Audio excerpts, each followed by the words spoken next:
السلام علیکم۔ بسم اللہ والصلاۃ والسلام علی رسول اللہ۔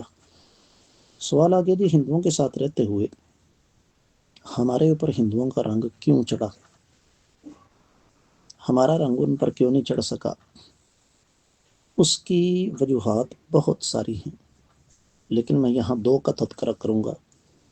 سب سے پہلے مغلیہ دور میں، خاص طور پر اکبر کے دور میں، دین کو پیچھے دھکیل دیا گیا۔ یہی وجہ ہے کہ آپ یہ دیکھیں کہ اس آدمی نے اپنا دین ایجاد کیا تھا، دین اکبری۔ تو آپ کو یہ پتہ ہونا چاہیے کہ لوگ تو سرکار دربار کے پیچھے بھاگتے ہیں۔ پھر اس کی دوسری وجہ جو آج بھی موجود ہے،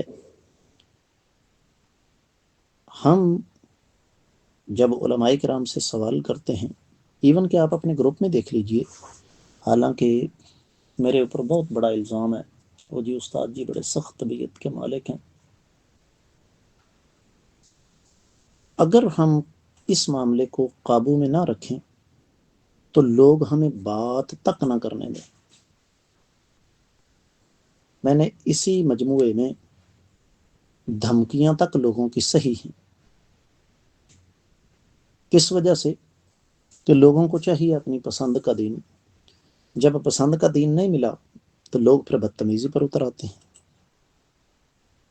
ایک تیسرا سبب، جب مغلیہ سلطنت ختم ہوئی، انگریز کا دور آیا، تو انگریز نے پھر دین اور اہل دین پر خصوصی طور پر ظلم و ستم کے پہاڑ توڑے۔ تو جب رہنمائی کرنے والا کوئی نہیں تھا تو لوگوں نے تو خود بخود ہی متاثر ہونا تھا۔ ایک چوتھا سبب بھی میں آپ کو بتا دوں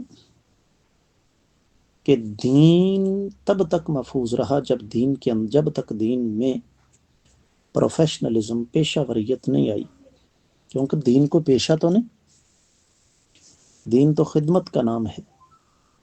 تو جب دین بن گیا حصول رزق کا ذریعہ،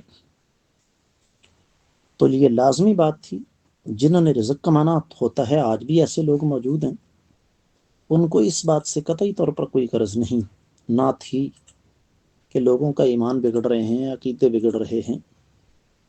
تو لوگوں نے پھر، ایسے پروفیشنل لوگوں نے غیر مسلم رسومات کو زبردستی دین کے اندر شامل کر لیا۔